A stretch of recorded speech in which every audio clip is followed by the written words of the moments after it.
America के पूर्व राष्ट्रपति डोनाल्ड ट्रंप एक बार फिर चर्चा में हैं। इस बार वजह है उनकी पहली पत्नी इवाना ट्रंप की कब्र। जुलाई 2022 में 73 वर्ष की आयु में निधन के बाद इवाना को ट्रंप के न्यू जर्सी स्थित बेडमिंस्टर गोल्फ कोर्स में दफनाया गया था।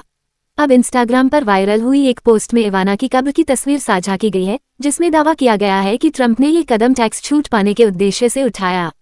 पोस्ट के अनुसार न्यू जर्सी कानून के तहत यदि किसी जमीन को कब्रिस्तान घोषित किया जाए तो वह संपत्ति कर, बिक्री कर और आयकर जैसे कई टैक्सों से मुक्त हो जाती है। रिपोर्टों के अनुसार ट्रंप ने इस जमीन को एक नॉन प्रॉफिट कब्रिस्तान कंपनी के रूप में रजिस्टर कराया है। इससे पूरा गोल्फ कोर्स टैक्स फ्री हो सकता है। फॉर्च्यून की एक पुरानी रिपोर्ट भी इस संभावना की ओर इशारा करती है कि ट्रंप ने ये कदम वित्तीय लाभ के लिए उठाया। जाने क्या है गोल्फ क्लब में दफनाने की वजह। असल में इवाना ट्रंप को गोल्फ क्लब में दफनाने के पीछे नियमों का गलत ढंग से फायदा उठाने की मंशा है।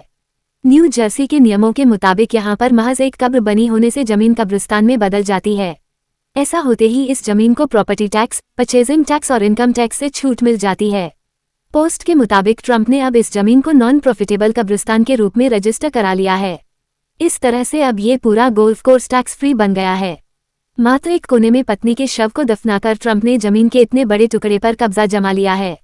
वैसे ये पहली बार नहीं है जब यह मामला उठा है। साल 2022 में भी इस मामले की काफी ज्यादा चर्चा हुई थी।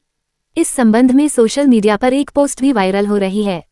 awareness_of_ सक्सेस नाम के इंस्टाग्राम हैंडल से एक तस्वीर शेयर की गई जो ट्रंप की पत्नी इवाना की कब्र की है। साथ में लिखा गया है, डोनाल्ड ट्रंप ने अपनी पूर्व पत्नी को गोल्फ कोर्स में क्यों दफनाया। ट्रंप ने इवाना को दफनाने के लिए गोल्फ कोर्स को सिर्फ भावनात्मक वजहों के चलते ही नहीं चुना था, बल्कि यह एक रणनीति भी हो सकती है। पोस्ट में लिखा गया कि इससे टैक्स में लाखों की बचत हो सकती है। सोचे क्या किसी का इस हद तक नैतिक पतन हो सकता है। ऐसे व्यक्ति से कोई देश क्या उम्मीद कर सकता है।